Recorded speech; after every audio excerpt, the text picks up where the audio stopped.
Baik, kita lanjutkan ke topik 2, yaitu pajak masukan yang tidak dapat dikreditkan.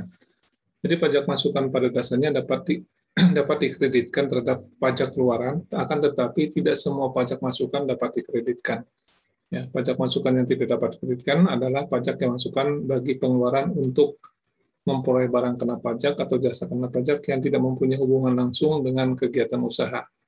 Jadi selain daripada kegiatan usaha itu tidak diperkenankan untuk dikreditkan. Kedua adalah memperoleh dan memelihara kendaraan bermotor berupa sedan atau station wagon, kecuali merupakan barang dagangan atau disewakan BKP atau JKP yang tidak mempunyai hubungan langsung dengan kegiatan usaha. Artinya bahwa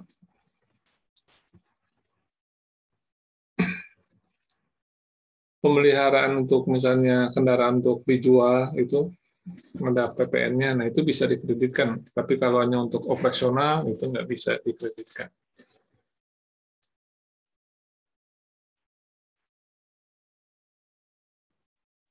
Dan itu adalah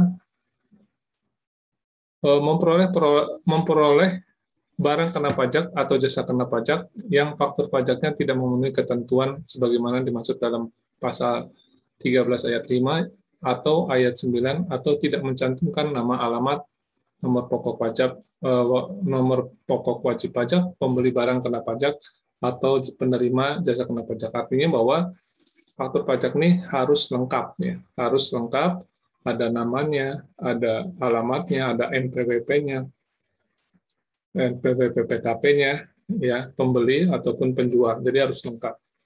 Kalau tidak lengkap, ya akan dikembalikan. Ya, terus terutama juga ada objeknya. Objeknya, apakah objeknya juga harus jelas, ya. Apakah barang ini nanti apa kena pajak atau tidak kena pajak. Ketika nanti akan dilihat pada saat pemeriksaan, ya. Pemeriksaan itu nanti dari tim pemeriksa akan melihat bahwa ini masuk objek pajak apa tidak, gitu kan. Terus selanjutnya adalah dikecualikan dari ketentuan sebagaimana dimaksud pada ayat 5, Direktur Jenderal Pajak dapat menentukan dokumen yang bisa digunakan dalam dunia usaha yang pemanfaatan barang kena pajak tidak berwujud atau pemanfaatan jasa kena pajak dari luar pabean yang faktur pajaknya tidak memenuhi ketentuan.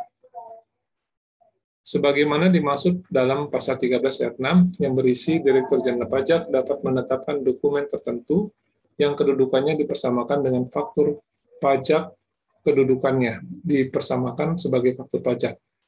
Ketentuan ini diperlukan terlain karena faktur pajak penjualan yang digunakan oleh pengusaha telah dikenakan oleh masyarakat luas, ya, seperti kwitansi, pembayaran telepon, dan tiket pesawat udara. Itu dikecualikan. Untuk adanya bukti pungutan pajak harus ada faktur pajak. Sedangkan pihak yang seharusnya membuat faktur pajak, yaitu pihak yang menyerahkan barang kena pajak atau jasa kena pajak berada di luar pabean. Misalnya dalam hal pemanfaatan jasa kena pajak dari luar daerah pabean, maka setoran pajak dapat ditetapkan sebagai faktur pajak. Terdapat dokumen tertentu yang digunakan dalam hal impor dan ekspor barang kena pajak. Ya, tadi ada apa terkait di misalnya kwitansi pembayaran telepon itu kan di situ ada kena PPN. Nah itu tidak bisa dilakukan, bisa dilakukan untuk pengkreditan. Ya.